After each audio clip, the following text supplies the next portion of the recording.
Is this my voicemail? Okay, thanks.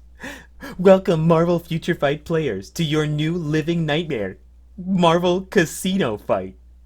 At the tone, please record your grievance. Kim, can you believe this? They wanted new game modes. They wanted their game to be good. And what do we give them? Nothing. Just more money, more cash, more crystals. Come on, gimme, gimme, gimme. I'm so hungry for some more of your money. Can you believe these suckers? We got them. We got them so good. Infinity War? More like Infinity Money. We're going to be printing that thing. Oh, this is going to be great. I just can't.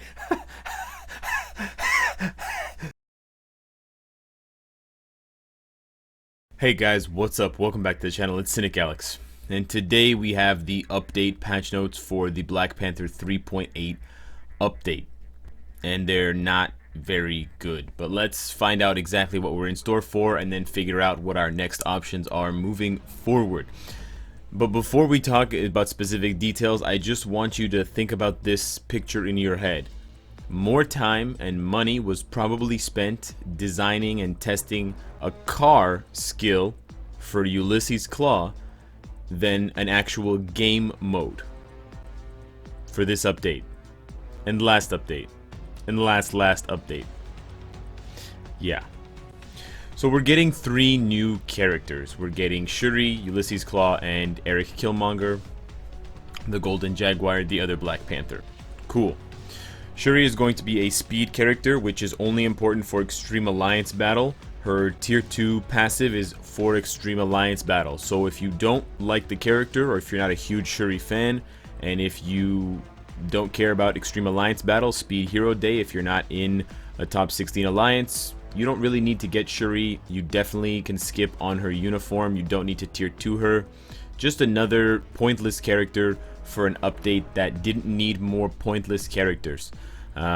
If you think about things from the point of view of making the top teams spend more crystals and money to keep upping their scores, this update makes a lot of sense. If you think about this update from any other angle, like trying to improve the game, making it more competitive for players of all skill levels, both new and veteran, and making the game deeper and richer and having more interesting interplay between characters and players and alliances, you're not going to find that here. It's really not what the point of this update is. This update is to get more crystals and more money out of the few competitive alliances that are left. Personally, I'm not going to play ball with this, so Shuri's a cool character. Probably not going to have her at tier 2 for a long time. Her skills look good. Petrification looks pretty good.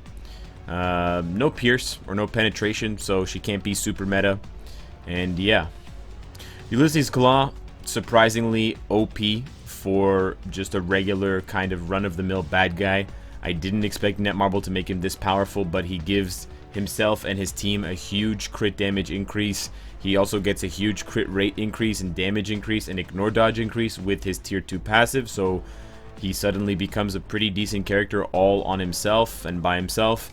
Thankfully he doesn't have a uniform. For some reason they decided to make his skill passive called Marketing, which, is a really good way of dumbing down characters for your audience when you don't really know that much about Marvel characters to begin with, which is what it shows from some of these designs. And he's got a guard hit, he's got a summon, 40% stats is pretty low.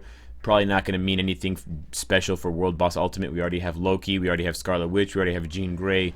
We already have plenty of characters that can do these game modes that haven't been changed or updated for months or years.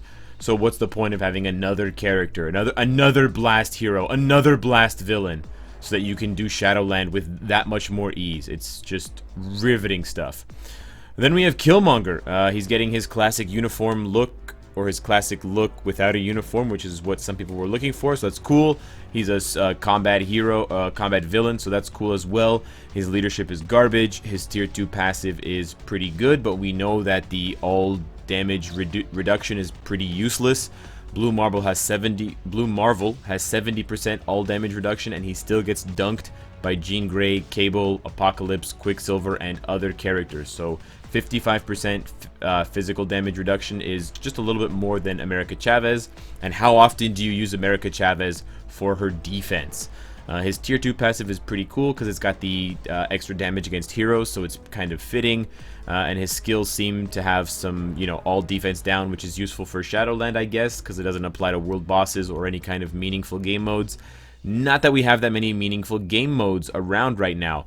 Again, it's hard to see and say how powerful these characters are going to be just from reading out their skills. None of them jump out as particularly amazing. Obviously, Shuri is specifically to target the expensive spending players for Extreme Alliance Battle. Ulysses Claw might be for Extreme Alliance Battle, possibly. And then Killmonger looks like just, a fan character that they made slightly more powerful than usual, and you'll understand why soon. But we're going to have to see at the end how their skills look, iframes, duration, and how much power goes into each skill. But overall, the theme should be, why do we need Killmonger, Ulysses Claw, and Shuri when we have nowhere to use them that they're needed at all? Yeah, you want to clear world boss for the 5 millionth time using Killmonger? Now you can do that, and then you can get bored of it after a week. Just kind of scratching my head, and you'll understand why later on in the video and why I'm scratching my head. So Shuri and Ulysses Claw are both bio selector characters. You can get them using your Shadowland bio selectors. It says here premium hero chest. Just ignore that. You would never ever ever purchase the premium hero chest because it's a garbage deal. You would just get them from the biometric selectors that you get for free by logging in through different events and from Shadowland like a normal person does. Killmonger, for whatever reason, was another paywall character from the 20 biometrics daily, like Quasar before him, like Luna Snow, like Valkyrie, like a whole bunch of other characters that we've gotten recently without much reason for it. And it only gets worse from here somehow. So 3 characters from this update, 2 new ones, and 1 existing character, the kind of titular hero, Black Panther, are getting their uniforms. You kind of expected this. Shuri's uniform just makes her even better for Extreme Alliance Battle. So again, we're getting out the milking udders at this point, and we're just trying to squeeze every last dollar out of our top 16, top 20, top 30 alliances. Just make them spend more crystals and more money on this update for a character that they're never going to use outside of Speed Hero Day with Misty Knight and Luna Snow. Looks cool. I'm probably not going to buy it because I'm not interested in Extreme Alliance Battle because it's a bad game mode and it's boring and it's repetitive. Black Panther is getting an upgrade to his uniform. The uniform bonus sounds pretty decent. Not good, decent. All defense 50%. Super armor. The effect is an absolute joke. 45% chance when attacking to do nothing. Previously, it was 10% chance when attacking to do nothing.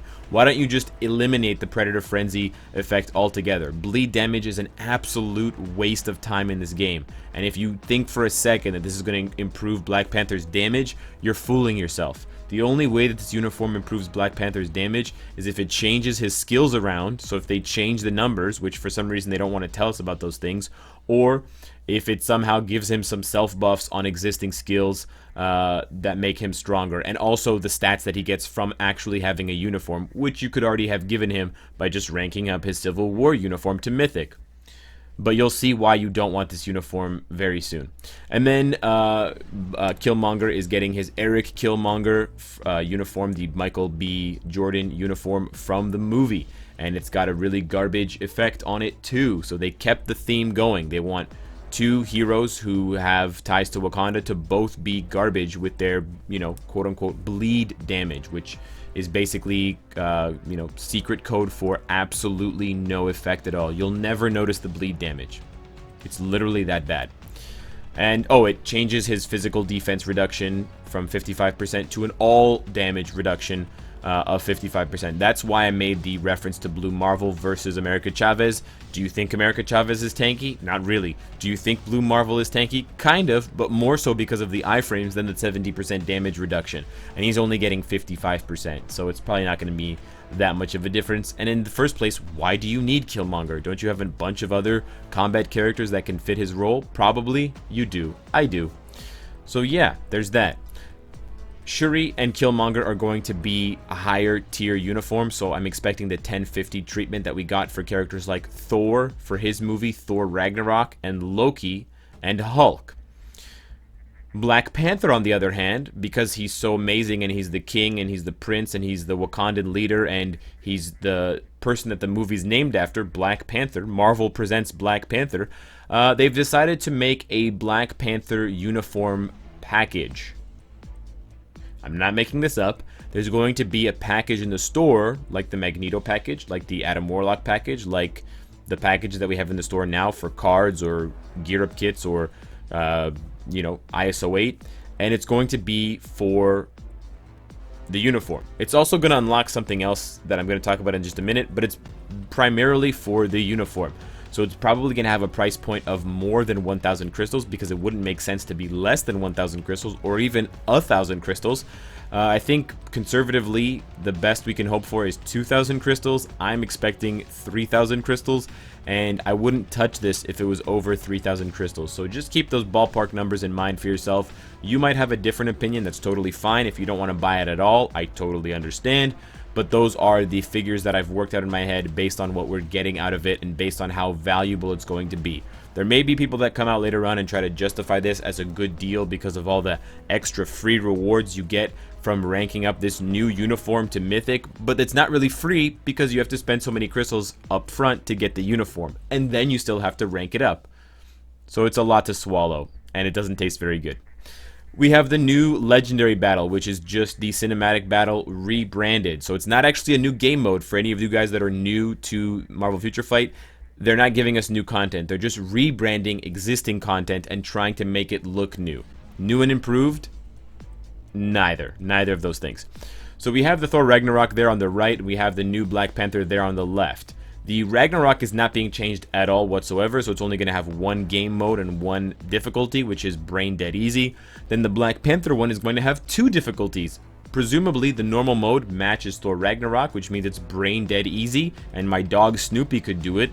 And then you have the Extreme mode. Notice the red tinting coloring on the Extreme mode. This indicates that it's absolute garbage. Hot garbage, in fact, which turns red when it gets hot. Fun fact. In the case of the Extreme mode, it's unlocked not by actually downloading the game update, which should have updates and contents, but actually by purchasing the Black Panther pack. So to get any kind of quote-unquote challenging content, which I've yet to find out if it's even challenging in the first place, it might still be Brain Dead Easy, you have to actually pay first. So this is basically a DLC add-on at this point for quote-unquote content. Okay, sure. And the content exists and is made up of 3 stages. So we're not even getting 5 stages like Thor Ragnarok. We're only getting 3, and presumably they're the exact same 3 stages from the normal mode with just higher HP numbers for the bosses for the Extreme mode. Exciting. So there's that. And then you get rewards just like you got from Thor Ragnarok. So it's basically a worse version of Thor Ragnarok because it's got 2 difficulties, but the second difficulty and the meaningful difficulty is only unlocked via crystals or money. We don't know which one it is yet. When you purchase the Black Panther Extreme Package Uniform Upgrade store item. I'm not making any of this up. This is all literally what they wrote in the patch notes. This is not a nightmare that I'm having right now. Then we have the Daily Trivia. The Daily Trivia is exactly what they teased for us a couple of days ago. It's going to be trivia. They say here that it's going to be about the Marvel Universe, but then they say that it's only on information based and found in the game. So that kind of lets me down, but I have hopes that it will incorporate a lot of the information from the characters' bios, which does have some stuff directly from the comics. It might also reference things from different story chapter kind of talking dialogue options, so you can always go back and read the dialogue if you're stuck on a question that does state that. The trivia might create a couple of few funny moments, might make a bit of content about it, but otherwise I'm just hoping to see what the rewards are. They've sneakily blocked out the rewards again, so we don't know if we're getting boost points or garbage. Yay! And it's going to update every day at the normal time with the normal update rotation. I don't know why they needed to state that in the notes and make it more complicated, but it seems like there was a lot of effort put in to make things, you know, obscured rather than making them clean and plain and simple to understand. So that is the trivia. Not much more to say about it because it's just trivia. The only true piece of content right now besides easy mode, legendary cinematic battle that we're getting for Black Panther. Then we have some new items that they're going to be selling, and the short version of the items is that they're complete garbage, like the rest of this update. So the new booster pack is the premium antimatter booster. Essentially what this will do is when you collect antimatter, it will multiply the amount that you collect by 2. So theoretically, instead of collecting up to 18,000 per 6 hours, you can collect 36,000 per hour per 6 hours. The problem with the premium antimatter booster is that it doesn't fix the inherent problem, the biggest flaw of the antimatter generator. The antimatter generator fills up to capacity every 6 hours. So after 6 hours, if you haven't collected, you start to lose antimatter because it doesn't collect past 6 hours. So unless you're some kind of, workaholic, sleep less robot freak, you're going to sleep more than 6 hours or be away from your phone for more than 6 hours, and you're going to lose antimatter. Why they would sell us something that multiplies the amount of antimatter we get without actually fixing that problem in the first place is beyond me. Now you can lose antimatter while you sleep, and you can lose crystals from your investment as it just trickles away into the nothingness of the universe. I really don't understand who was behind this idea, who didn't decide to just extend it to 7 or 8 hours and make it a reasonable amount of time to collect these things. Why it's such a short amount of time, why they've never changed it since they introduced the antimatter generator, and why even with this new information, they still decided not to change it is a question I will probably never have the answer to. This is beyond puzzling, and it shows a complete lack of understanding for basic game functions. I wonder if the person who made this update doesn't play their game, or if they just don't care. Either way, don't buy this. It's hot garbage. Then they have a new other item called the Daily Boost Point system, and it's essentially a Stark Stash for boost points, which sounds good in theory. We just have to know how much it costs, which we don't know yet, because Netmarble likes to be sneaky like that. So you're gonna get 300 crystals instantly, which is worth like what, $3, and then you get an additional 100 boost points per day for 30 days, and it also somehow enhances the boost point effect. So I guess what that means is it plays with the RNG and gives you a better chance and better odds of getting things like 10 level 5 XP chips, 9 gear up kits, or 6 Chaos Nornstones. And then, after 100,000 crystals, you get a CTP of Patience. Right.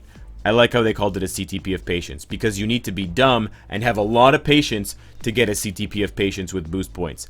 Boost points are currently very expensive. 100 boost points costs 150 crystals as per the in-game menu. So if we take a look at what's going on over here and we go into the store and we go over to the boost points and we recharge, it costs a lot. So if we do the math on 3,000 and we multiply it out, it's going to be 4,500 crystals. So it's essentially close to 5,000 crystals for this new sale if you just take the raw value, 3,000 boost points plus 300 crystals. Then you have to lower the value down from 5,000 crystals because of the fact that you're getting it over 30 days. You're not getting it instantaneously. But then you have to upgrade the cost because you're improving your RNG with the enhanced boost effect. So my guess is this going to cost about 2,000 crystals. So that equates to about $20 a month. There's no way this is going to be bought for $20 a month. If this costs anything more than $10 a month, it's hot garbage. Kind of the theme of this update. I'm so sorry that such a great movie like Black Panther had to be kind of ushered into this game with such poor and lazy development by Netmarble, but here we are. Then we have some UI changes. They've made us play the game just slightly easier as we descend into the nightmare world of this. You can now upgrade cards from the inventory because apparently we needed to do that, but we don't need new game modes. This is one of the only good features out of this update. You can actually tell how much in excess your stats are on the hero detail page. So if you're the type of person who's 30% over your skill cooldown and you can't understand why everyone makes fun of your cards or something, now you'll understand. This should clear up and alleviate a lot of the headache for intermediate players who are trying to improve their character's damage and output drastically, because they're going to see these massive red spikes of numbers 10-20% overcapped, and once they adjust them, they'll be in a much better position to excel at the game and get to the end game faster, complete 30 Shadowland stages, and then wonder why people still play this game after 2.5 years when the content hasn't been updated and the difficulty level is on par with like a second grade math test. Then we have the My Team icon added to some missions that did not contain it before, as per the text from Netmarble. Here is where they really lose me. I mean, I was kind of on the same, road as them. I wasn't on the same exact road, but I was kind of a couple roads down. But now I look and I'm in this state in the US and they're in another state entirely. I'm really lost on this one. So they added the My Team Up button, which is a button that you press to go to your team page where you have your team set up. You have 3 team slots, and then you can purchase a 4th slot and a 5th slot for 100 crystals each. And the team slot page is this one over here, where you can change around your team. You can change around who's in the leadership slot. You can see what the bonus effects are and any kind of badges that you might have from certain characters being teamed up together, which makes sense for game modes that need those teams specifically. It doesn't make sense for Villain Siege, because Villain Siege doesn't take into consideration what teams you've set up when it shows you the roster and it shows you the roster page. So let me explain this a little bit further. You can see here that I have Red Skull, Ghost Rider, and Hellstorm. This is my team. Okay, let's go with my first team. Let's just say Luna Snow, Ronin, and Ancient One. Now I'm going to go to the game mode Villain Siege. Villain Siege doesn't care what team I have in the first slot, second slot, third slot, fourth slot, or even fifth slot. Look, it just shows me randomly a generated list. I don't know how it's alphabetized or how it's organized by type or by native tier 2 versus non-native tier 2, alphabetically, reverse alphabetically, whatever. It's organized in a specific way. That way doesn't change based on what characters I have on my team. So I'm going to go over here. Oh, look, I'm going to change it. Now it's going to be Jean Grey, Apocalypse, and Wolverine. Let's see if my Villain Siege lineup has somehow changed. Oh no, they're still organizing my team in the exact same way. My character list is exactly the same. So I really don't understand why we needed the team up menu for game modes like Villain Siege. It's almost as if the people playing the game are not the same people making these updates. There's absolutely no reason why you need to go into your team page from Villain Siege. There's zero reason to do that. If you don't understand basic team badges, it's not going to help you to go in there and see them in the first place. And even then, you're not playing Villain Siege to combo characters for team up badges, because Villain Siege is crazy easy. You're just going to use the bonus characters and then move on to another game mode. This is actually not even content that we needed. This is useless, counterintuitive content at this point. And I'm seriously wondering who decided that this was a good idea and why any time was devoted in the update cycle for this, when they could have been doing things like actually improving existing game modes like Alliance Conquest and Alliance Battle Extreme and Alliance Tournament and Timeline Battle. You know, just like the most important game modes that should be in the game in the first place. Okay, moving on. They've added the Marvel Universe icon to the hero information screen. Another thing that no one ever presses. People don't even know where this button is because it's never, ever, ever needed. I press it more than anyone else because of the videos that I make on YouTube. But the average Joe player does not need to go and see the base stats of Blue Marvel or the tier 2 passive of Ant-Man. They can just look that up somewhere else. It's ridiculous, and I don't understand why this was put in and why time was actually invested to make this a thing when the community has been screaming and begging for actual changes to their game. And this is what we get. Fluff.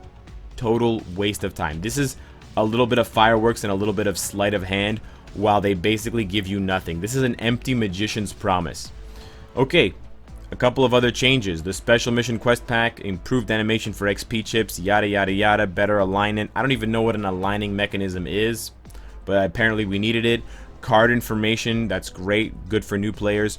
Other changes. You can now spend your crystals to roll for Ant-Man, Nova and Blue Marvel bios in the Shield Lab processor. So we were mad before that you had to spend crystals on a loot box to get Nova, Anti-Man, and Blue Marvel.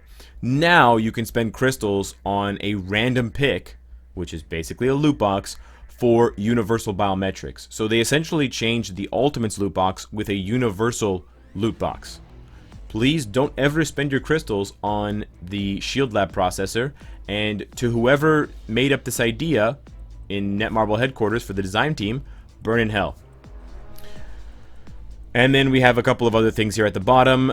Basically, the short end of this whole block of text is that they changed the Shadowland camera for the rumbles so that it doesn't zoom out and you don't have headaches, or you don't throw up, or you don't die, because people were really exaggerating about that.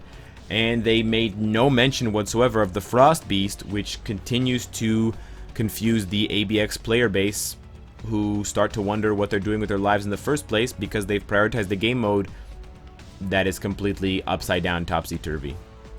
So those are the patch notes for the Black Panther update. Personally, I am super confused, and I really don't understand where Netmarble was trying to go with this one. It's a total miss on my in my perspective and from my point of view, and it literally answers none of the community's concerns about the game. There is no effort whatsoever to improve the longevity of the game, to introduce game modes that are long lasting, or to improve existing game modes that are supposed to be fun and supposed to be long lasting. We still have Timeline Battle, Alliance Battle Extreme, Alliance Conquest, and Alliance Tournament that are all crap. Not to mention Battle World is crap. Not to mention Event Battle is disappearing. We don't know when it's coming back. We still have no way to get Nova, Anti-Man, Blue Marvel, X-23, and now Luna Snow biometrics. Well, we can get Luna Snow, but not X-23. So I'm really at a loss here. All of the negatives are piling up, and all we have to show for it is a movie tie-in update where the main character of the movie is locked behind some sort of payment method. Ta-da!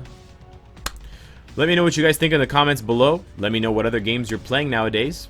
Subscribe if you enjoyed the content and you want to support me. And of course, if you like what you see, I hope to see you again tomorrow. Take care.